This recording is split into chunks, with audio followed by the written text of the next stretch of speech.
ধোঁৱাচাঙত বিহালীৰ জলজীৱন আঁচনি ৩ বছৰে সম্পূৰ্ণ নহ'ল কাছকটা জলজীৱন আঁচনিৰ কাম।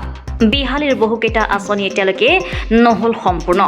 ঠিকাদাৰে কাম সম্পূৰ্ণ নকৰাৰ অভিযোগ উত্থাপিত হৈছে বিহালীত। বিশ্বনাথ চাৰিআলি সংমণ্ডলৰ জলসিঞ্চনৰ অধীনৰ বিহালীৰ কাছকটা জলজীৱন আঁচনিৰ লগতে বিহালীৰ বহুকেইটা আঁচনিৰ এতিয়ালৈকে কাম সম্পূৰ্ণ কৰিব পৰা নাই ঠিকাদাৰে। কাংখাৰ নাই বিভাগীয় কৰ্তৃপক্ষৰ। আচলতে এনেকৈ চলিছে নেকি জলজীৱনৰ আঁচনিৰ কাম?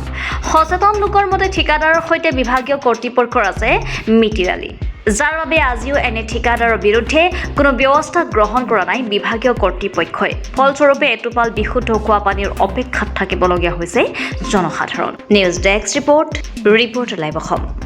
বিহালীত বহুত সমস্যা আছে। বহুত সমস্যাৰ ভিতৰত এটা হৈছে পানী সমস্যা, যিটো ভাৰত চৰকাৰে পানীৰ সমস্যা সমাধান কৰিবৰ কাৰণে বিহালীৰ বিভিন্ন প্ৰান্তত জেজেএমৰ কামবোৰ কৰিছিলে। আৰু এতিয়া আমি ইয়াত দেখা পাইছোঁ যে আজি বিগতৰ প্ৰায় 3 বছৰ দিন হৈ গ'ল, কিন্তু ৰাংচালি, দলনি আৰু ৰৌমাৰী এই 3খন গাঁৱত আজি 3 বছৰ দিনে কাম যি জেজেএমৰ কাম চলি আছিল, ঠিকাদাৰে আজি 3 বছৰ দিন ধৰি এই কাম পেলাই থৈ দিছে। কোনো এটা কাম সম্পূৰ্ণ হোৱা নাই। আৰু তাত দেখা গৈছে ৰাংচালি যিটো কাছকটাৰ যিটো নিৰ্মাণ হৈ আছে জেজেএমৰ কাম, আজি 3 বছৰে সম্পূৰ্ণ নহ'ল। এইটো ঠিকাদাৰ হেমাহি বুলি ক'ব লাগিব। আৰু এইগৰাকী ঠিকাদাৰ আমি শুনিছোঁ কাজিৰঙা চাহ ফেক্টৰীৰ মালিক। তেখেতে চাহ ফেক্টৰীতে মাথা মাৰিব নে এই ঠিকাবিলাকত মাথা মাৰিব? আৰু তেখেতৰ যিখিনি কাম লৈছে বিহালী বাদেও বিহালীৰ আন ঠাইত তেখেতে কাম কৰিছে, কিন্তু সেই কামবোৰতো তেখেতৰ হেমাহি। এই এনেকুৱা এজন ঠিকাদাৰক অসম চৰকাৰে কাম দিবই নালাগে। যিজন ঠিকাদাৰে কাম সম্পূৰ্ণ কৰিব নোৱাৰে তেখেতক কাম দিবই নালাগে আৰু তেখেতৰ ওপৰত ব্যৱস্থা গ্ৰহণ কৰিব লাগে। তেখেতক আমি কেইবাবাৰো ফোন যোগে তেখেতক জনাইছোঁ। তেখেতক জনালে তেখেতে কয় কি অসম চৰকাৰে ফাণ্ড বন্ধ কৰি থৈছে, ফাণ্ড নিদিলে আমি কাম কৰিব নোৱাৰোঁ বুলি এনেকুৱা কিছুমান তেখেতে অভিযোগ দিয়ে।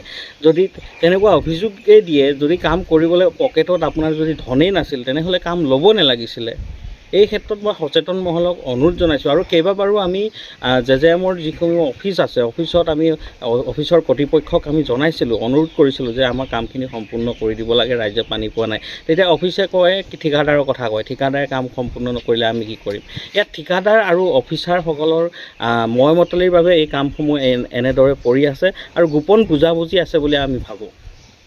আৰু এই মুহূৰ্তত অসম চৰকাৰৰ মাননীয় মুখ্যমন্ত্ৰীক এটাই অনুৰোধ কৰিম, এটাই আহ্বান জনাম, যিহেতু 26ত নিৰ্বাচন আহি আছে, যদি নিৰ্বাচনৰ আগত এই গাঁওবোৰত যদি পানীৰ যোগান যদি সুচাৰুৰূপে ৰাইজে নাপায়, কিন্তু তেনেহ'লে অলপ কিছু বিফলে পৰিচালিত হ'ব বুলি আমাৰ আশা কৰিছোঁ এই বিজেপি চৰকাৰখনে। সেইকাৰণে মাননীয় মুখ্যমন্ত্ৰীক অনুৰোধ জনাইছোঁ, অতি শীঘ্ৰে এই কামসমূহৰ ওপৰত তদাৰক কৰি এই ঠিকাদাৰসমূহক বঞ্চিত কৰি নতুন ঠিকাদাৰক কামসমূহ দি কামসমূহ